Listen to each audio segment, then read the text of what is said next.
السلام عليكم ورحمة الله وبركاته. الفاتحة. أعوذ بالله من الشيطان الرجيم. بسم الله الرحمن الرحيم. الحمد لله رب العالمين الرحمن الرحيم مالك يوم الدين. إياك نعبد وإياك نستعين. اهدنا الصراط المستقيم صراط الذين أنعمت عليهم غير المغضوب عليهم ولا الضالين. الحمد لله رب العالمين وبه نستعين على أمور الدنيا والدين، والصلاة والسلام على رسول الأمين سيدنا ومولانا محمد أشرف المرسلين وعلى آله وصحبه ومن تبعهم بإحسان إلى يوم الدين. أما بعد.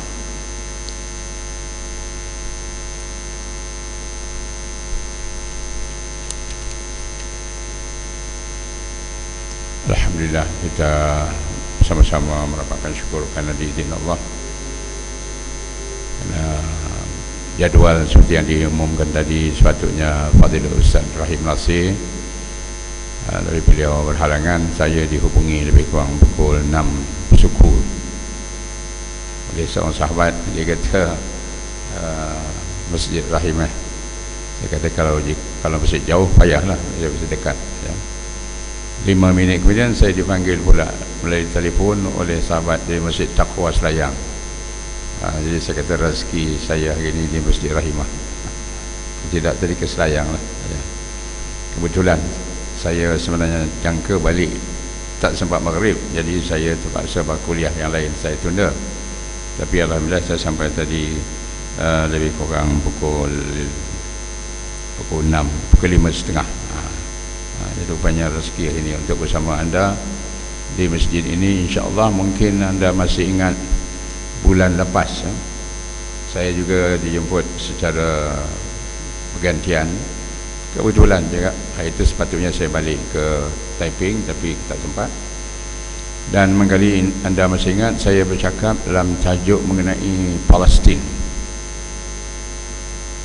Palestin adalah bumi hak umat Islam. Itu kesimpulannya. Tidak ada seinci pun dari bumi Palestin yang boleh didakwa oleh Zionis Yahudi sebagai tanah keturunan untuk nenek mereka yang mereka berhak mewarisinya.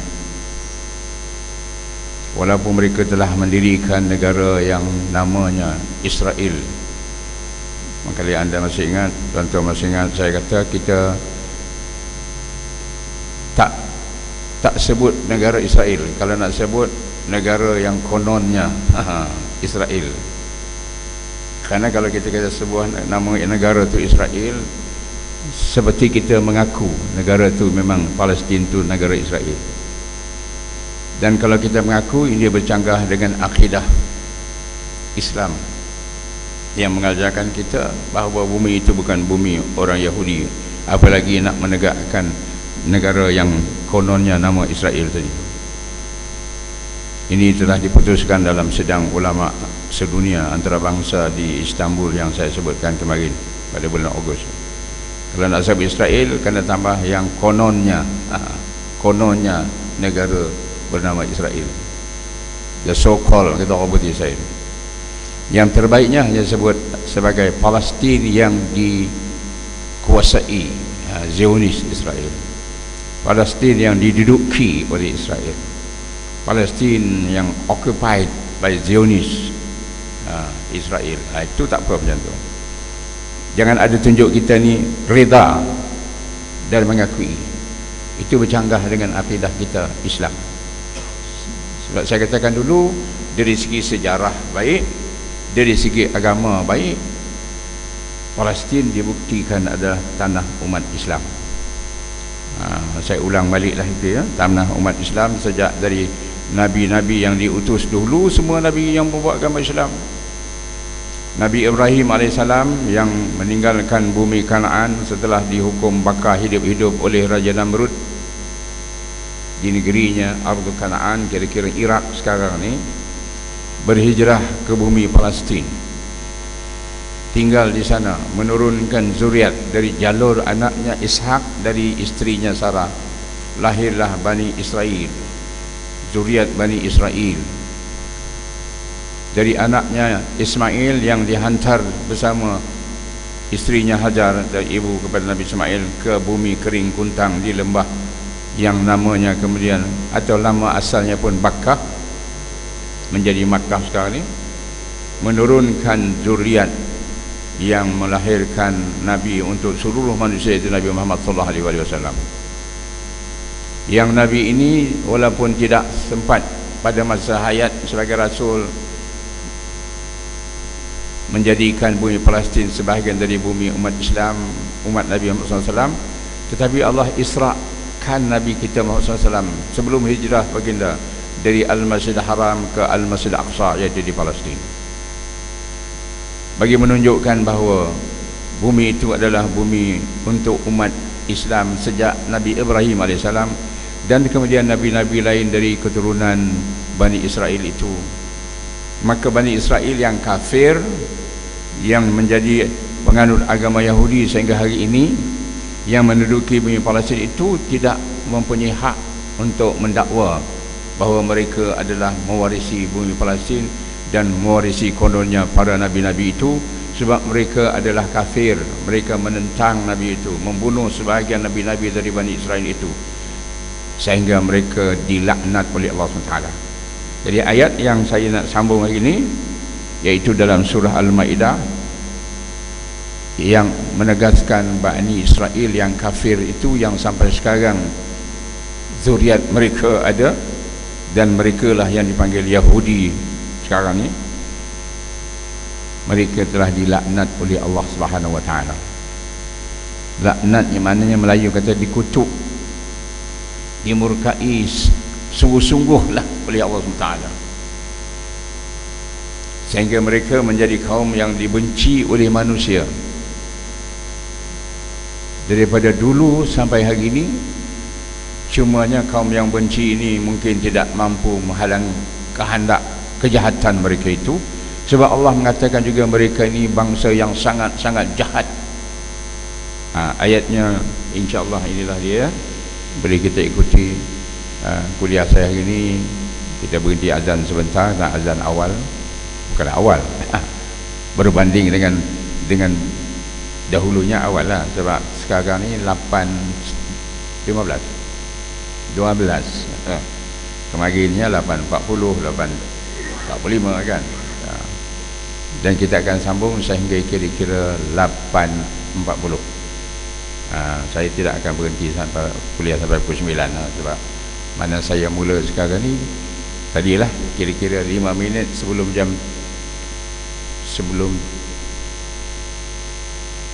jam 8 lah ya. Betul? Jam tu betul ke?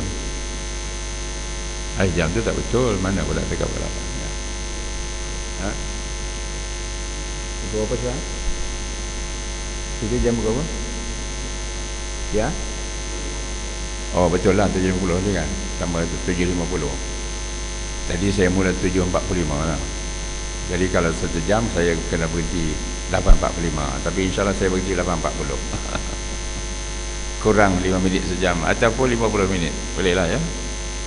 Sebab cerita ni pun bukanlah panjang sangat, tapi kita kena faham, sebab saya kena kaitkan dengan apa yang terjadi hari ini untuk kita melihat, menyaksikan apa yang Allah sebut benar-benar ia di hadapan mata kita masih ada. A'udzubillahi minasyaitanirrajim. Surah Al-Ma'idah ya, surah 5 ayat 78. Senang ingat 78. 78 mana 78 tu angka 7 angka 8. A'udzubillahi minasyaitanirrajim. Lu'inal ladzina kafaru min bani Israil ala lisani Dawud wa Isa ibn Maryam. Dzalika bima asaw wa kanu ya'tadun. Daripada apa yang saya lihat ni ada dah bertanda ayat-ayat ni mungkin dah dihuraikan oleh ustaz yang mengajar tafsir sini lah. Sini tarikh yang bertanda ayat ni 13/9/10 tahun 2010. Lama dah. 2011, 2012, 2013, 2014. Ni bulan 10 juga, tapi hari ni 14 hari bulan kan. Tinggal mana kira 3 tahun lah. 2010 sampai 2011, 2012, 2013, 4 tahun lah. 4 tahun 1 hari. Ini yang pernah dihuraikan oleh ada tanda ni hari Rabu. Ni hari Rabu 13 bulan 10 2010. Hari ni hari Selasa 14 bulan 10 2014. Ayatnya tadilah lu'ina alladhina kafaru min bani Israil ala lisani Dawud wa Isa ibn Maryam dzalika bima asaw wa kanu ya'tadun. Orang-orang kafir Yahudi dari Bani Israel telah dilaknat dalam kandungan pula di dalam kitab-kitab Zabur dan Injil melalui lidah Nabi Daud dan Nabi Isa bin Maryam. Yang demikian itu, mana alasan kenapa dilaknat itu? Allah kata disebabkan mereka menderhaka dan selalu menceroboh. Disebabkan pertama mereka menderhaka, yakni kepada Allah dan Rasul. Ayat Qurannya asaw, zalika bima asaw, asa yang artinya derhaka kepada Allah. Maksiat itu menderhaka kepada Allah, kufur, menentang Allah dan menentang para nabi, membunuh dan seterusnya lah. Dan selalu menceroboh pula. Yang keduanya wakan ya'tadun, yakni mencerobohi hak-hak manusia. 79. Kanu la yatanahawna an munkarin fa'aluh labi'sa ma kanu yaf'alun. Mereka, yakni orang-orang Bani Israel kafir tadi tu, Yahudi yang kafir, sentiasa, yakni tak berhenti-henti sampai bila-bila, tidak berlarang-larangan dalam mereka sesama sendiri, mana tidak pernah bantah-membantah sesama sendiri dari perbuatan mungkar. Dalam kandungan huraian tadi, derhaka dan ceroboh itu yang mereka lakukan. Lalu Allah kata demi sesungguhnya amatlah buruknya apa yang mereka telah lakukan. Ayatnya la bi'sa, mana-mana Arab bila kata bi'sa tu sangat-sangat buruklah, habis tinggilah. Orang berarti kata superlative degree, makna habislah tu, worse. Itu maknanya perbuatan mereka itu sangatlah buruk. Apa yang mereka lakukan tu Allah kata sangatlah buruk. Habislah itulah. Ayat 80. Tara kathiran minhum yatawallawna alladhina kafaru labi'sa ma qaddamat lahum anfusuhum an sakhitallahu alaihim wa fil azabi hum khalidun. Lagi sekali dalam ayat ni digunakan bi's ditambah la bi'sa. Makna bila lam dalam bahasa Arab di sini kita terjemah dia, engkau melihat mereka hai Muhammad, engkau hai Muhammad melihat banyak dari mereka, yakni Yahudi tadi yang kafir itu, menjadikan orang-orang kafir musyrik, yakni orang-orang kafir musyrik yang bukan Yahudi dan bukan Nasrani. Kalau Quran sebut kafir musyrik ni merujuk kepada orang bukan Yahudi dan Nasrani, yakni seperti penyembah berhala, menyembah api dan seumpamanya itulah, ya. Jadi Allah kata engkau melihat mereka banyak menjadikan orang kafir musyrik teman rapat mereka itu.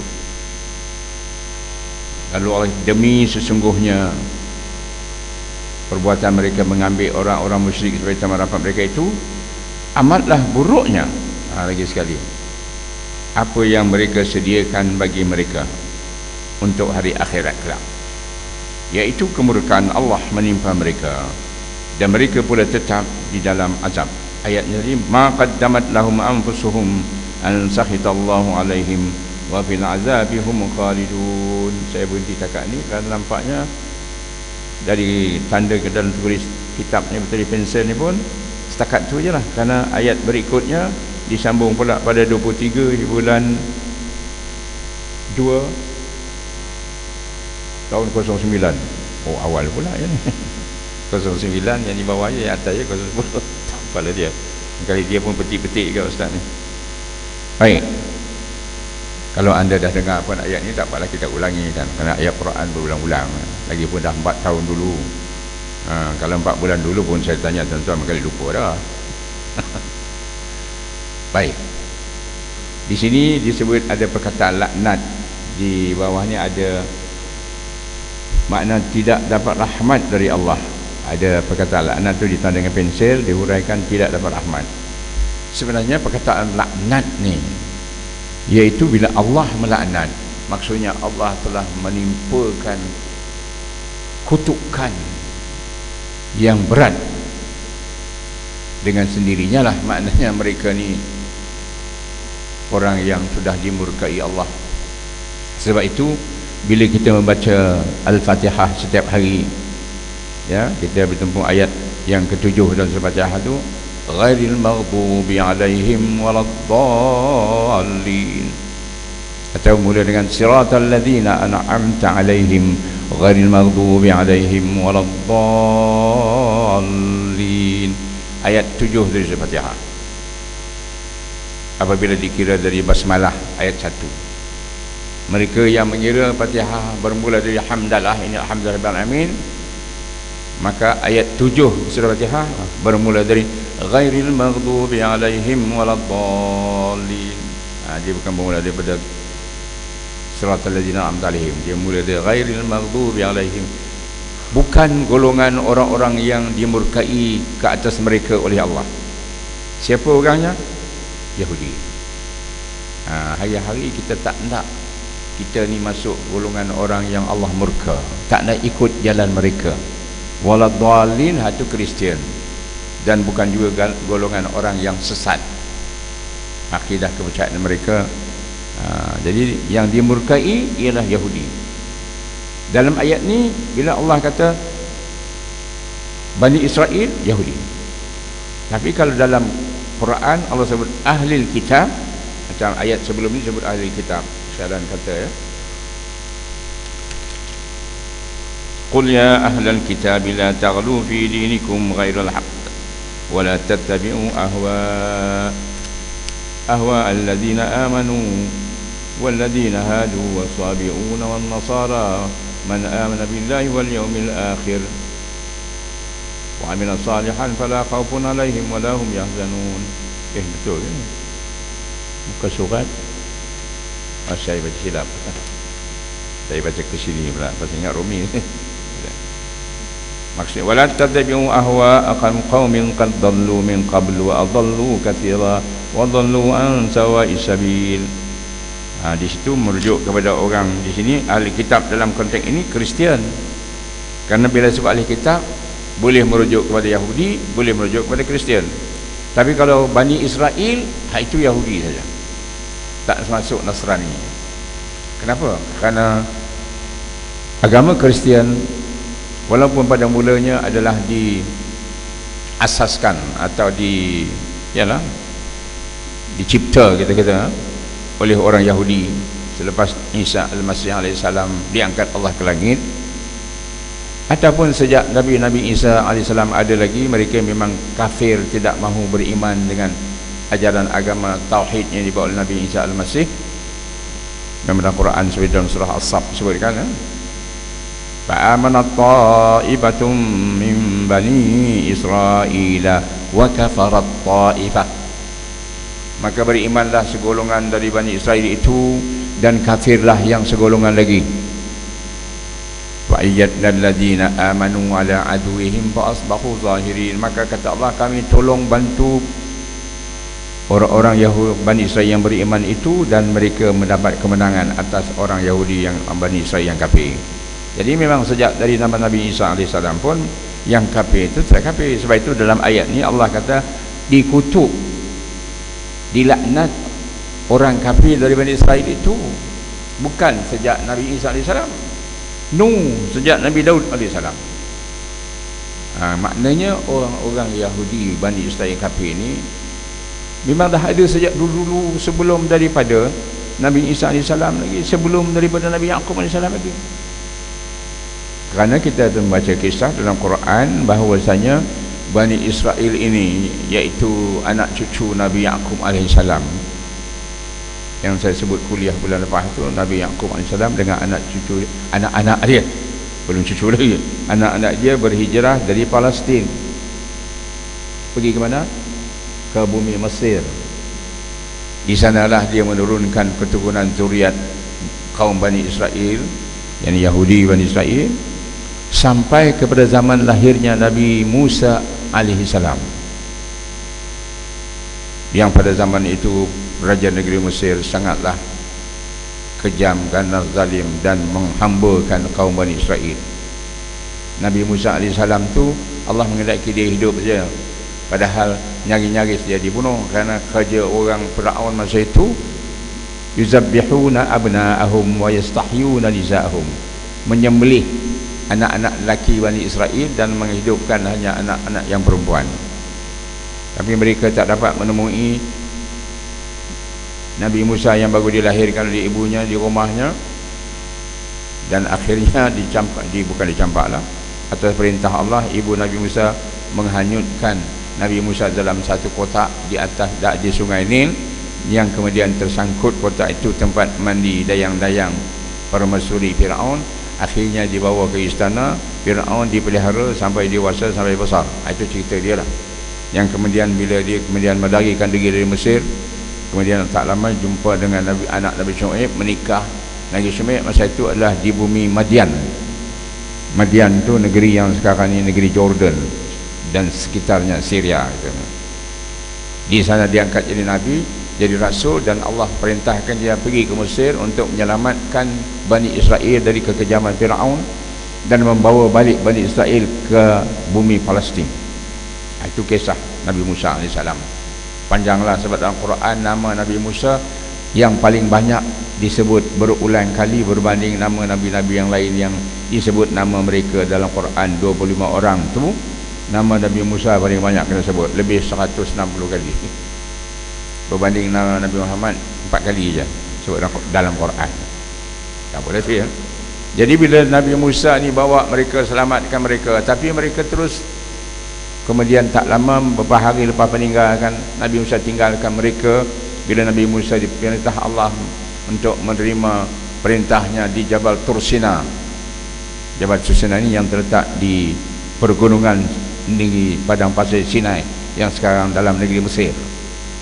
Sinai yang pernah juga ditakluk oleh Israel dalam perang 6 hari, yang serentak harinya mereka menakluk bumi Palestin Arab sehingga hari ini.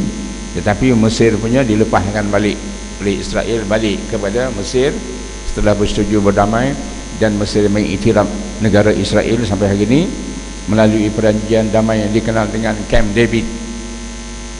Camp David mana? Treaty Peace Arab Israel, Medip Israel, yang rasmi ditandatangani pada 1979. Maka Israel menyerahkanlah bumi Sinai itu. Di bumi Sinai itulah terdapat Jabal Tursina. Allah perintahkan Nabi Musa alaihissalam pergi ke sana. 40 hari sepeninggal Nabi Musa, Yahudi yang diselamatkan daripada seksaan Firaun tadi dan kekejaman kerajaan Mesir berpuluh-puluh tahun itu, mereka menderhaka. Mereka mencipta kepala lembu daripada emas dan mereka sembah. Lepas tu Allah suruh mereka bertaubat dengan sembelih lembu. Itu banyak cerita dalam surah Al-Baqarah. Tapi mereka ni menderhaka juga. Itulah kerja orang-orang Yahudi yang kafir. Allah utuskan rasul-rasul yang lain, dan rasul yang diberikan Allah kuasa memerintah, menjadikan Bani Israel tu maknanya mempunyai kerajaan yang besar, gagah masa itu. Apabila Nabi Daud alaihissalam dan Nabi Sulaiman alaihissalam memerintah bumi Palestin itu. Nabi Sulaiman bukan saja memerintah rakyatnya dari orang-orang manusia Bani Israel. Syaitan, iblis, ifrit semua jadi rakyat dia. Syaitan-syaitan berkhidmat menjadi penyelam mutiara. Ini dalam Quran sebut. Ifrit memindahkan sekelip mata saja singgah sana Ratu Balqis, atau queen, bukan queen pun, dia memang raja pun, bukan dia isteri raja. Raja wanita yang memerintah sebuah negara besar di Yaman, negeri Sabak. Sekelip mata saja Ifrit pindahkan dia daripada negeri Yaman tu dengan kursi singgah sana saja, turun dekat istana Nabi Sulaiman. Itu cerita ada dalam Quran, dalam surah An-Naml. Lalu Allah kata kepada Bani Israel ni Allah berikan kelebihan atas kaum yang lain pada ketika itu khasnya. tapi mereka tetap kafir. Yang kafir tetap kafir. Yang beriman itu adalah orang mukmin. Karena mereka orang mukmin, mereka adalah Islam. Jadi sebab itu saya kata bulan lepas, maka orang Islamlah yang berhak mewarisi bumi Palestin itu sejak dari Nabi Ibrahim AS. Dan Nabi Ibrahim itulah yang menurunkan para nabi-nabi dari Bani Israel, dari anaknya Ishak. Maka Allah mengatakan orang yang layak mewarisi agama Nabi Ibrahim itu dan mewarisi segala apa yang tinggalkan dari tanah buminya, lalladzina taba'u, inna awlan nas bi Ibrahim lalladzina taba'uhu wa hadzan nabiyyu walladzina amanu wallahu waliyul mu'minin. Yang tu yang saya baca bulan lepas, surah Ali Imran ayat 68, 66, ya, ayat 68. Orang yang manusia paling layak mewarisi agama tauhid Nabi Ibrahim itu ialah orang-orang yang mengikut ajarannya, termasuk para nabi-nabi yang diutuskan di bumi Palestin dari Bani Israel itu. Itu orang yang mewarisi Nabi Ibrahim, yakni orang-orang yang beriman. Wahazan nabi, dan nabi yang ini, kata Allah, Nabi Muhammad SAW. Walladzina amanu, kita lah waris Palestin, walaupun kita tak duduk sana sebab kita orang Islam. Tapi orang Yahudi mendakwa mereka mewarisinya. Maka Allah mengatakan tak, mereka telah dikutuk, dilaknat oleh Allah, dimurkai Allah Subhanahu wa taala. Inilah ayatnya yang disebutkan tadi dalam ayat 78. Tadi ya.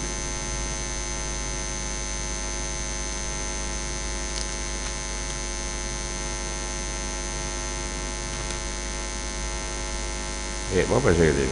Yang saya baca tadi, saya tukar muka surat sebelum 2000 ni. Muka surat 218. Lu'ina alladhina kafaru min bani Israel ala lisani Daud. Maknanya pada zaman Nabi Daud AS yang berkuasa memerintah Palestin dengan kebesaran kerajaannya, yang Allah kurniakan Nabi Daud mempunyai kebolehan untuk melembutkan besi yang keras, maka banyaklah peralatan yang dibuat dari besi boleh dilembutkan. Wa alanna lahul hadid, dalam Quran dia. Ini Nabi Daud ni. Tapi orang Yahudi mendakwa mereka Nabi Daud itulah tok nenek mereka yang berkuasa memerintah, sebab itu kami mewarisi Palestin, kata mereka. Sebab itu orang Yahudi sekarang ni, Zionis Yahudi itu menggunakan bendera dengan menamakan dia bintang Nabi Daud, David Star. Yang macam mana? Itu, lepas itu, itu 6 bucu. Tak ada kena-mengena dengan Nabi Daud. Sebab mereka telah dikutuk oleh Allah melalui lisan Daud, ala lisani Daud, maknanya melalui kitab Zabur. Dan sekali lagi, wa Isa bin Maryam. Jarak antara Nabi Daud AS dari segi zaman kebangkitan kedua-dua Rasul ni lebih 500 tahun. Nabi Daud dengan Nabi Isa AS jaraknya lebih 500 tahun. Bukan 100 tahun, 10-20 tahun. Di antara Nabi Daud tu dengan Nabi Isa AS tu ramai lagi nabi-nabi lain diutus dari zaman ke zaman. Termasuklah tadi lepas Nabi Daud, Nabi Sulaiman, kemudian Nabi Zakaria, Nabi Yahya, Nabi Yushak. Ini semua Bani Israel mereka membawa agama tauhid, agama yang diwariskan dari Nabi Ibrahim. Dan Allah kata Nabi Ibrahim itu bukan orang Yahudi, bukan orang Nasrani seperti yang orang Yahudi cuba mengaku. Maka Ibrahimu Yahudiya wala Nasraniya, dia bukan penganut agama Yahudi, bukan penganut agama Kristian, walakin kana hanifan muslima. Tapi Nabi Ibrahim itu adalah penganut agama tauhid, berpegang lurus kepada agama tauhid, muslimah, dan menjadi orang muslim. Wa ma kana minal musyrikin, dan bukan pula masuk golongan orang yang musyrik. Jadi inilah, maka orang Yahudi yang kafir ini Allah telah kutuk mereka sejak zaman Nabi Daud. Maknanya sebelum Nabi Daud mereka dah melampau. seperti yang kita sebut. Sebaik saja diselamatkan oleh Nabi Musa AS yang dibantu oleh saudaranya iaitu Nabi Harun AS, jumpa Fir'aun, lawan Fir'aun, dakwah Fir'aun, sehingga Fir'aun bangkit marah dengan tenteranya sekali. Habis kata Fir'aun, kamu semua kali ini aku bunuh semua dengan nabi-nabi kamu semua. Kamu cakap pandai sangat, kamu mintalah kepada Tuhan kamu. Kalau kamu kuat, kamu kata Tuhan kamu tu besar, akulah Tuhan, kata Fir'aun. Tapi bila mereka memburu Nabi Musa dan Nabi Harun bersama kaum Bani Israel itu dengan angkatan tentera yang besar, sampai saja ke tepi Laut Kalzum. Mesir itu kan makna bersempadan dengan laut sebelah sini. Mesir itu di benua Afrika.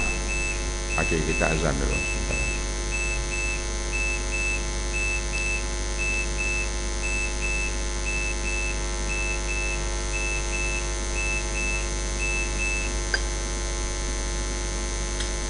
Allahumma shalli ala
Allahumma shalli.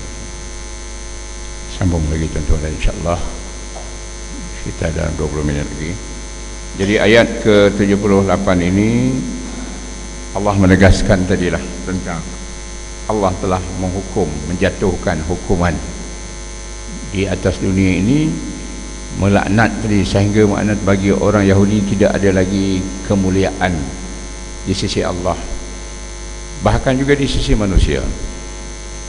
Kerana sebab itulah maka kaum Yahudi ini setelah zaman Nabi Daud AS dan Nabi Sulaiman AS, bila mereka terus menentang agama, bahkan kerajaan yang berdasarkan agama tauhid yang ditinggalkan oleh kedua beranak Nabi-Nabi itu, mereka bermula dari ulama-ulama mereka sendiri memesongkan ajaran yang terkandung dalam kitab Zabur dan kitab Taurat yang diturunkan zaman Nabi Musa AS. Nabi Musa tadi lamalah sebelum Nabi Daud ni. Jarak zaman antara Nabi Musa dan Nabi Daud pun ada 400 tahun lebih.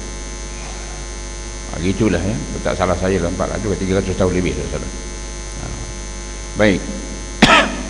Jadi kejahatan mereka ini menyebabkan mereka kemudian diutus Allah kaum yang lain untuk menindas mereka.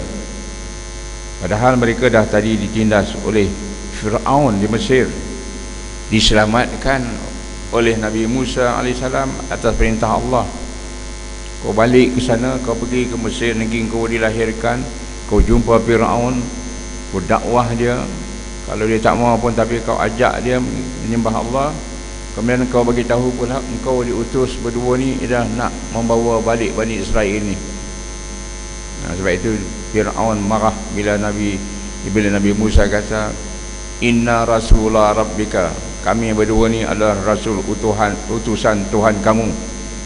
Fir'aun kata dia Tuhan, dia berkata utusan Tuhan kamu, kata Nabi Musa. Fa'arsil ma'na Bani Israel, serah kami kaum Bani Israel tu.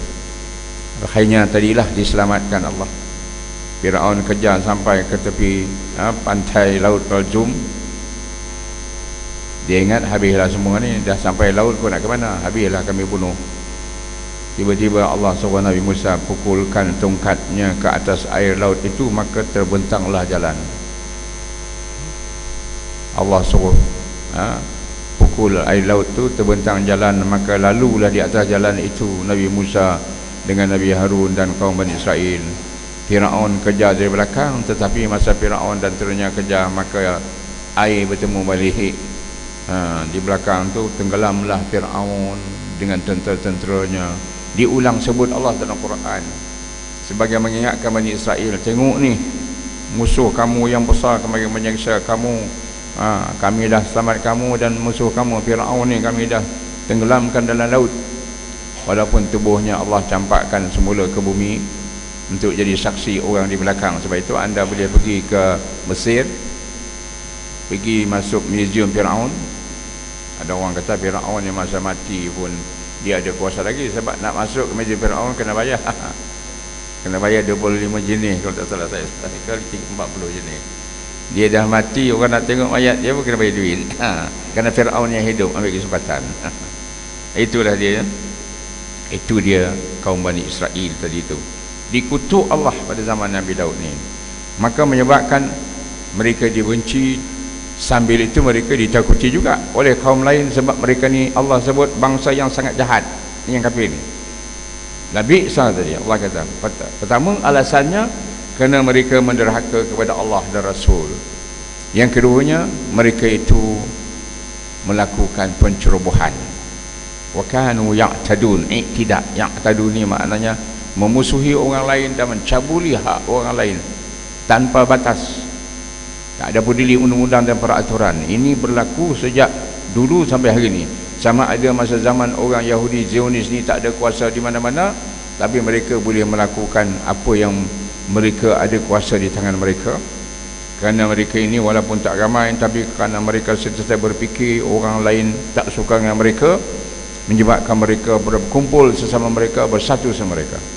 Orang Yahudi ini sampai hari ini mereka tidak, kalau duduk di negeri-negeri lain pun, mereka tidak bergaul orang lain.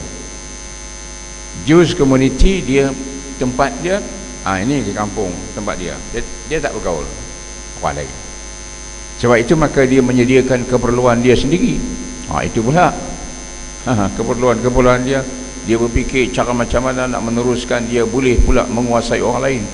Kerana itu maka bangsa-bangsa lain di samping benci, takut pula akan kebolehan orang Yahudi ni mencipta macam-macam untuk tujuan menguatkan diri mereka dan hancurkan orang lain.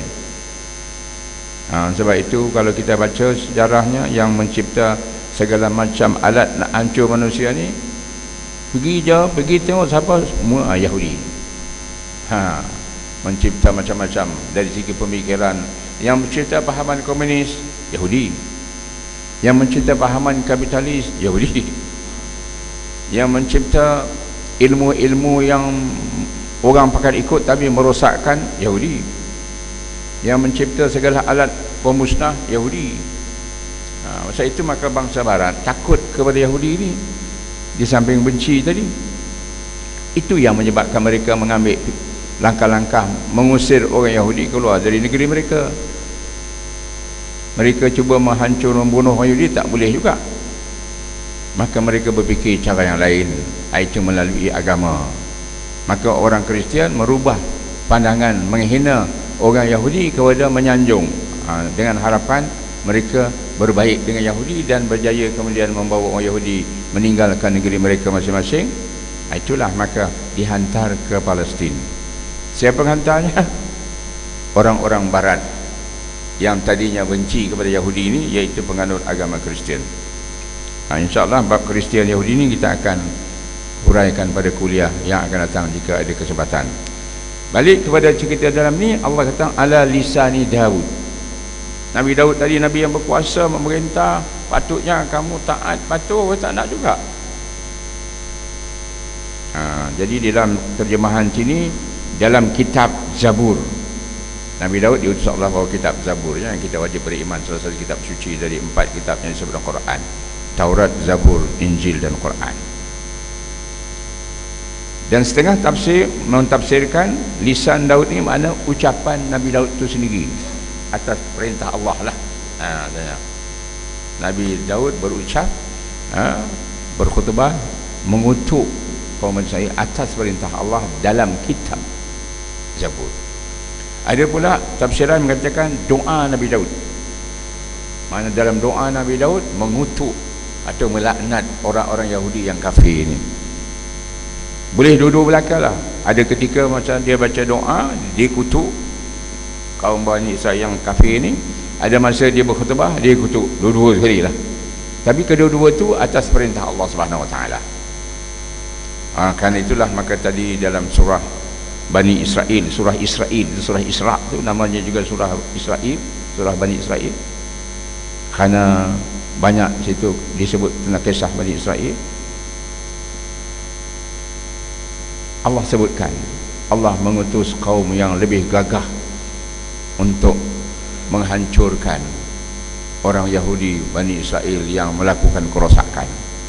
Sebab itu selepas zaman pemerintahan Nabi Sulaiman alaihissalam, apabila penyelewengan terhadap agama Tauhid dari kitab Zabur itu dilakukan oleh ulama-ulama mereka, dan sebelum itu lagi kitab Taurat juga telah diselewengkan oleh mereka,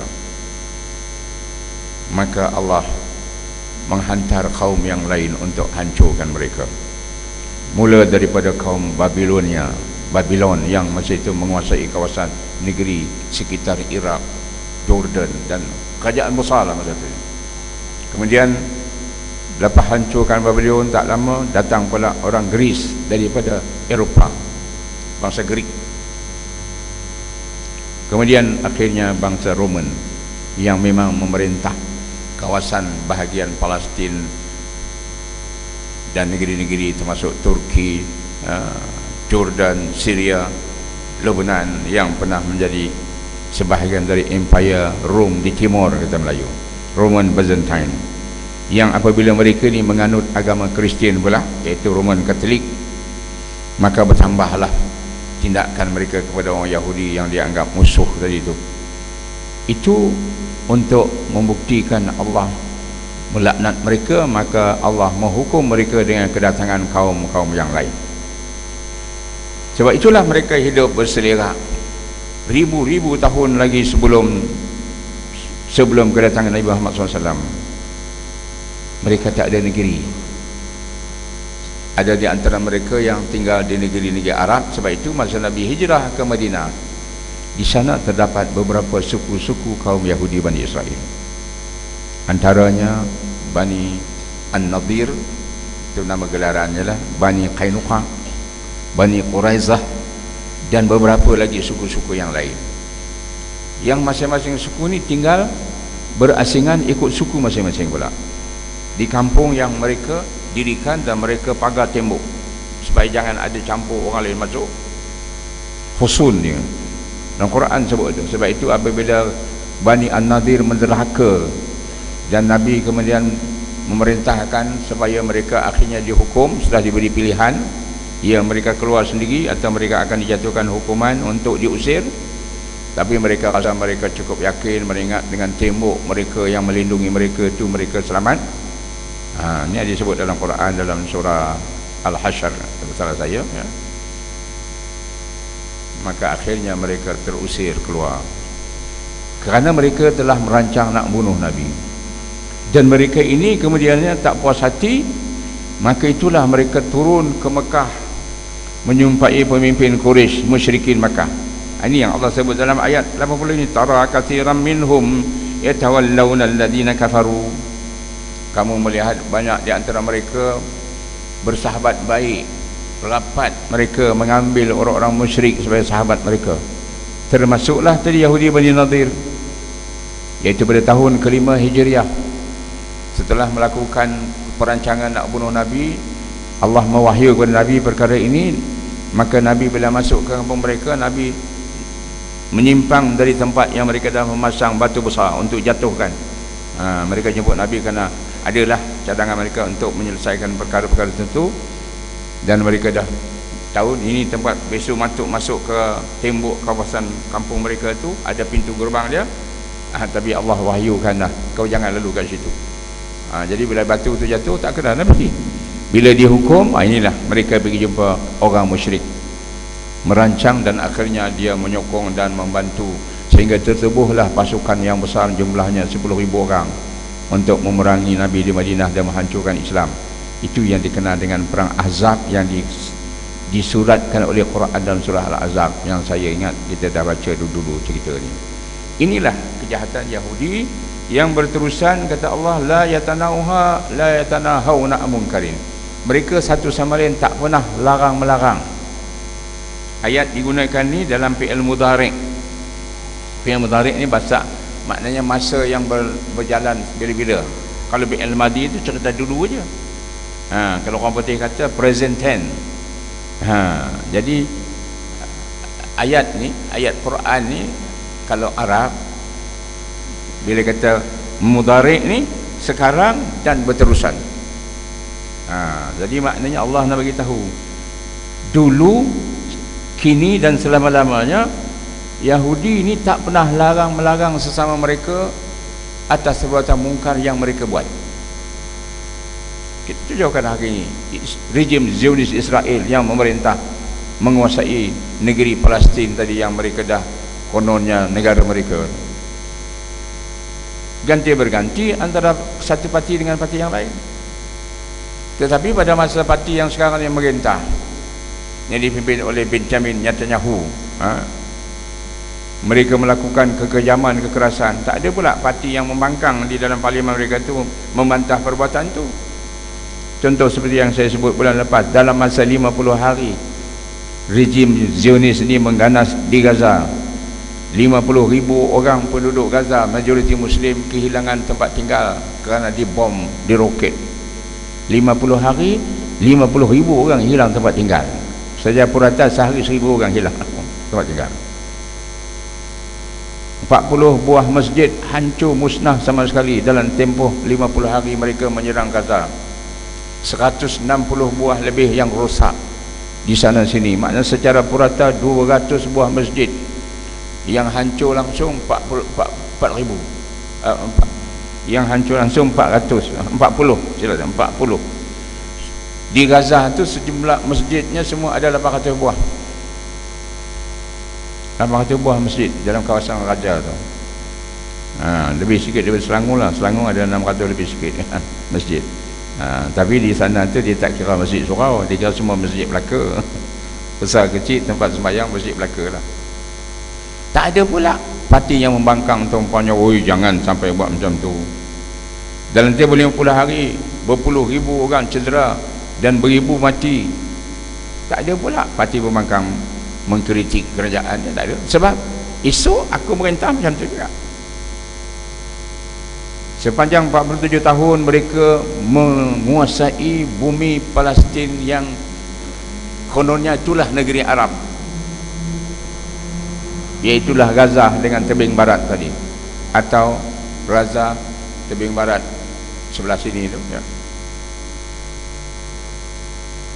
Sepanjang 47 tahun mereka memerintah ni, mereka merampas ni, berapa banyak dah tempat tinggal orang-orang Arab yang mereka jadikan tempat-tempatan orang Yahudi. Dirampas rumah-rumah orang Arab, ditangkap, dirobohkan, kemudian dibina Jewish settlement yang dibawa masuk dari negara-negara Eropah dan Amerika. Ladang-ladang zaitun yang menjadi pusat sumber ekonomi rakyat Palestin, yang sampai kemari minyak zaitunnya kita pakai, habis dihancur musnahkan, penduduknya diusir keluar. Sebab itu dalam tempoh 47 tahun bumi yang menjadi Arab, negeri yang kata negeri Arab tu, mereka telah mengusir ratusan ribu rakyat Palestin keluar. Hari ini pelarian Palestin daripada zaman tahun 48 dulu sehingga hari ini kira-kira ada 7 juta orang pelarian rakyat Palestin. Kata-katalah dulu di negeri Arab yang dekat, nama Arab dekat pun takut usir mereka. Jordan halau mereka, Lebanon halau mereka, akhirnya pergi ke sebelah Afrika, duduk di Mesir sekejap, lepas tu kena halau juga bila Mesir dah baik dengan Yahudi. Itulah nasib orang Islam, kejahatan Yahudi yang tak ada siapa menghalangnya. Orang Islam ada di seluruh dunia ni, kalau kira jumlahnya saya sebut seperti yang sebut bulan lepas, siapa ingat? Orang Islam jumlah dalam dunia hari ini, dari penduduk dunia ada 7 bilion atau 7,000 juta. Orang Islam tidak kurang dari 1,800 juta. Orang Yahudi ada 18 juta. Tu habis banyak tu. Seorang Yahudi 1,000 orang Islam, tapi orang Islam tak boleh buat apa. 47 tahun dah tanah suci Baitul Maqdis, 66 tahun dah bumi Palestin kepunyaan Islam tadi diduduki oleh kaum yang kena laknat. Mungkin orang percaya laknat Allah tak ada kesan apa-apa kot. Itu lagi bahaya. Itu lagi bahaya kalau ada yang percaya macam tu, boleh bawa jadi murtad lah. Ma'uzubillah. Mereka duduk senang lenang atau mereka duduk di bumi Palestin sebab orang Islam, khasnya orang Arab yang tinggal di sekitar Palestin tu, mereka tidak lagi berusaha mencuba untuk menghadapi Zionis di Palestin itu, yang seluruh Palestin sudah dikuasai mereka. Yang berani berhadapan mereka hanya orang-orang Gaza, itu pun tak semua, hanya daripada golongan yang menyokong Hamas, yang Hamas pula mempunyai brigade tenteranya, iaitu Izzuddin Qassam. Kalau di tebing barat, Fatah sudah patah semangat perjuangan mereka. Walaupun ada gerakan bersenjata menentang Israel, ada seperti Saraya Al-Qudus, seperti Jihad Islam, tapi bukanlah didukung oleh parti politik Fatah yang memerintah mentadbir di kawasan Hamas tu. Nama yang mentadbir, sebenarnya Israel yang menguasai semuanya. Tu je lah. Jadi inilah. Lepas tu orang Arab pula berbalah sama sendiri, berperang sama sendiri. Siapa dah hari ni? Syria. 4 tahun dah berperang sama sendiri. Dulu Syria ni lah tempat perjuang-perjuang Palestin berkumpul di sana. Hamas pun dulu di negeri lain semua kena halau, di Syria saja dia boleh duduk. Sebab itu pejabat Hamas dulu gerakan dia adalah di Syria. Bukan Hamas saja. Kalau kira punya jauh tu ya, pejuang pembebasan petani, yang dipanggilkan dulu apa, pejuang pembebasan petani, Petani Liberation Movement. Tuan-tuan tahu ibu pejabat dia peringkat antarabangsa di Syria, di Syria, dan beliau mati pun kalau tak salah saya di Syria. Orang petani, saya kenal dia, saya kenal sangat dulu kerana dia pernah menikah dulu dengan orang Malaysia ni, sekejap,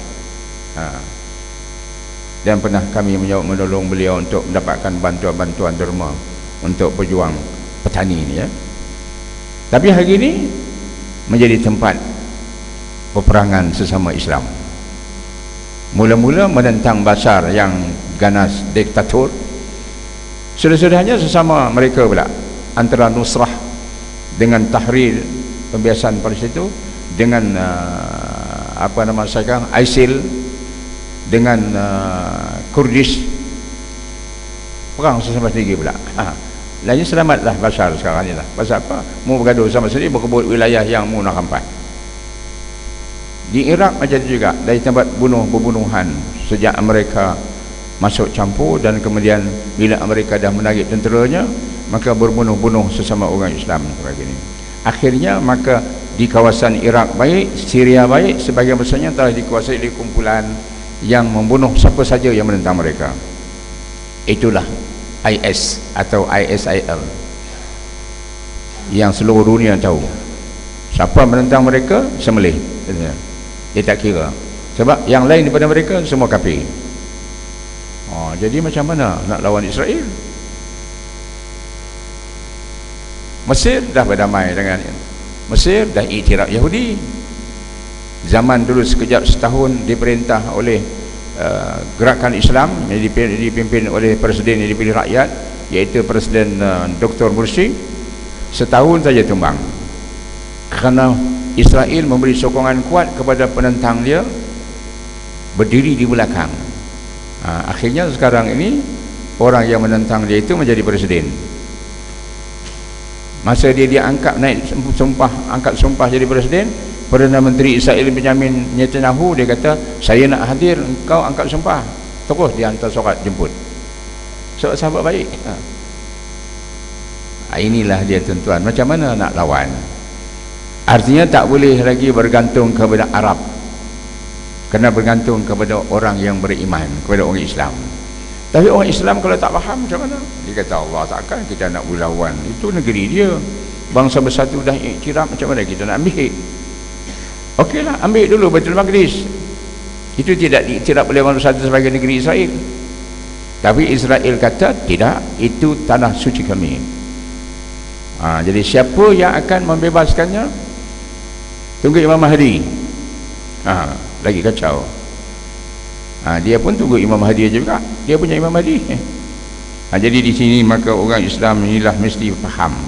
Oleh kerana hari ini orang Islam pun dah banyak nak mati syahid, pergi ke Palestin bersama dengan Hamas, ikut serta Izzuddin Qassam bertempur dengan Israel, mudah-mudahan mati syahid. Tapi nak jadi anggota Izzuddin Qassam, kalau baru hafal Quran 1 juzuk tak boleh terima. Minimum kena hafal 10 juzuk. Sembahyang tahajud, dia tanya, kau tahajud sebulan berapa kali? Kalau baru seminggu sekali, tak boleh lagi, tak cukup syarat. Kalau puasa, puasa baru hari Isnin Khamis, tak cukup. Jadi nak masuk Izzuddin Qassam kena berlatih dulu puasa Nabi Daud bersetengah hari, sembahyang tahajud setiap malam, sembahyang duha itu tak apalah, senang kan, setiap hari sembahyang duha. Lepas tu barulah bersiap sedia dengan kesihatan tu, badan semua, jumpa wakil Hamas ada di Malaysia ni, atau wakil pejuang Palestin, kami ni nak pergi ke sana. nak berjuang bersama Izin Qassam nak menentang Israel. Kerajaan Malaysia kata tak boleh, kita tak membenarkan rakyat kita untuk masuk mana pihak saja untuk berperang menggunakan senjata. Kalau kerajaan Malaysia melarang juga orang Islam nak berjihad bersama rakyat Palestin, khasnya di Gaza, yang tu kita kena pakat-pakat lah. Pakat-pakat lah maknanya kena membuat bantahan keras. Pasal apa? Ini nak membebaskan Palestin, bumi tanah suci kita. Ada orang yang sangat mati syahid, ada ramai tuan-tuan. Beberapa ini dalam satu mesyuarat kami, Abi memberitahu, Abi dapat banyak pertanyaan daripada anak-anak muda, macam mana kami nak pergi ke Syria dan Iraq untuk berjuang mati syahid bersama IS. Jadi kami kata, Abi kata, yang ni kita belum boleh layan, kita kena bagi faham tu. Belum tentu kau pergi ikut IS tu jadi mati syahid, kalau takut jadi IS saja. Mana tahu, pasal ISIL tadi tu dia nampaknya tidak ikut Islam. Walaupun anda pergi sana nak ikut Islam, dah dia tak ikut Islam, susah juga.